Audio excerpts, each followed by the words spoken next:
السلام علیکم friends and welcome to history ہمارے ساتھ۔ دوستو، یورپی افواج کی آمد سے پہلے صلیبی خوف و ہراس کے دور سے گزر رہے تھے۔ اس نازک مرحلے پر عیسائی قوت کو بچانے کے لیے گائی آف لوزگنان نے دلیرانہ اقدام کیا۔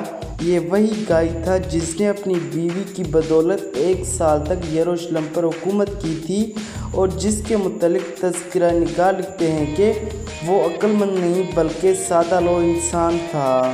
گائی ذاتی طور پر بہت دلیر تھا، لیکن اس میں آزادانہ اقدام کی صلاحیت کا فقدان تھا۔ اس کی زندگی کا آغاز خوشگوار حالات میں ہوا تھا۔ جب انگلستان میں اس کا داخلہ ممنوع قرار دیا گیا تو اس نے یروشلم کی مسیحی ریاست کی ملازمت اختیار کر لی۔ یہاں اس کا چھوٹا بھائی اور لائق بھائی عمالق کانسٹیبل کے عہدے پر فائز تھا۔ جب شہزادی سبیلا کی نگاہ انتخاب اس پر پڑی تو وہ مزے سے تخت شاہی پر براجمان ہو گیا۔ وہ سقوط یروشلم تخت پر فائز رہا اور معرکہ حطین کے بعد قید ہو گیا۔ صلاح الدین نے اسقلان کے مقام پر اسے رہا کرنے کا وعدہ کیا تھا، چنانچہ فتح اسقلان کے بعد کول کے پکے سلطان صلاح الدین نے اسے آزاد کر دیا۔ گائی اپنی ملکہ کی تلاش میں سیدھا طرابلس پہنچا، جہاں وہ پناہ گزین تھی۔ دوستو، سلطان نے گائی کے ساتھ دوسرے امیر بھی رہا کر دیے۔ ہمفرے آف ٹورون کو کرک کی سپردگی کے عوض رہائی نصیب ہوئی۔ عمالق کو اپنے بھائی کے ساتھ ہی چھوڑ دیا گیا۔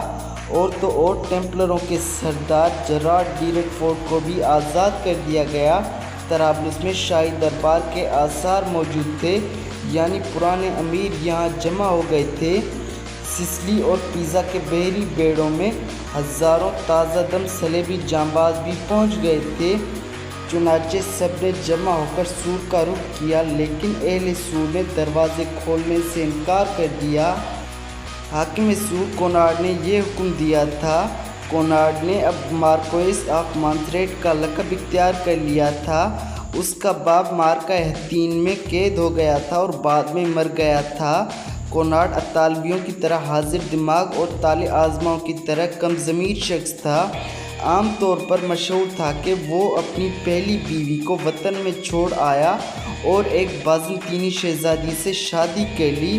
یہ بازنطینی شہزادی قیصر روم آئزک دی اینجل یعنی اسحاق فرشتہ خصال کی بہن تھی۔ اس میں اگر کوئی خوبی تھی تو صرف یہ کہ گرگ کرک کی طرف وہ فن حرب کا ماہر تھا۔ اس نے بڑی عجلت سے سور میں فوجیں اتار دیں، چنانچہ صلاح الدین سور پر قبضہ نہ کر سکا۔ کونراڈ اپنے باپ کی جاں بخشی کے عوض بھی سور سے دستبردار ہونے کے لیے تیار نہ تھا۔ چنانچہ جب بوڑھے مارکوئس کو قلعے کی دیواروں کے سامنے لا کر کھڑا کیا گیا تو اس نے کہا کہ میرے باپ نے کافی لمبی عمر پائی ہے، اب اسے کسی چیز کی ضرورت نہیں۔ دوستو، بہاؤالدین کے بیان کے مطابق وہ نہایت زیرک اور زبردست شخص تھا۔ دیگر مسلمان مورخ بھی اس کی شجاعت کے معترف ہیں، لیکن وہ اسے بھیڑیے سے زیادہ خونخوار اور کتے سے زیادہ ذلیل سمجھتے ہیں۔ اس کے کئی جانثار دوست اور کئی جانی دشمن تھے۔ اس شخص کا کردار 2 سال تک سرزمین فلسطین کے واقعات پر اثر انداز رہا۔ جب عیسائی پناہ گزین سور کے ساحل پر لنگر انداز ہوئے تو کونراڈ نے انہیں شہر میں داخل ہونے کی اجازت نہ دی۔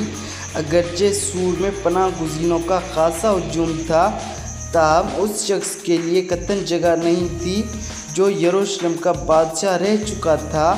وہ سور میں کسی حریف کا وجود برداشت کرنے کو تیار نہ تھا۔ ایک زبردست طالع آزما ایک کمزور بادشاہ کی اطاعت قبول کرنے کے لیے آمادہ نہ تھا۔ گائی سوچنے لگا کہ اب کیا کیا جائے۔ ان غیر یقینی حالات میں اس نے ساحل پر خیمے گاڑنا ہی مناسب سمجھا۔ دوستو، یہ عجیب منظر تھا۔ کچھ عرصہ تو شہر اور چھاونی میں خوب گرما گرم بحث ہوتی رہی، لیکن کوئی فیصلہ نہ ہو سکا۔ کچھ بھی ہو، گائی نام نہاد بادشاہ تو ضرور تھا۔ سور کے کئی باشندے اسے جائز حکمران تصور کرنے لگے۔ تلوار سے بچنے والے امراء کی اکثریت گائی کے ساتھ تھی۔ تبریہ کے سردار، ٹورون کے نائٹ اور عمالق اس کے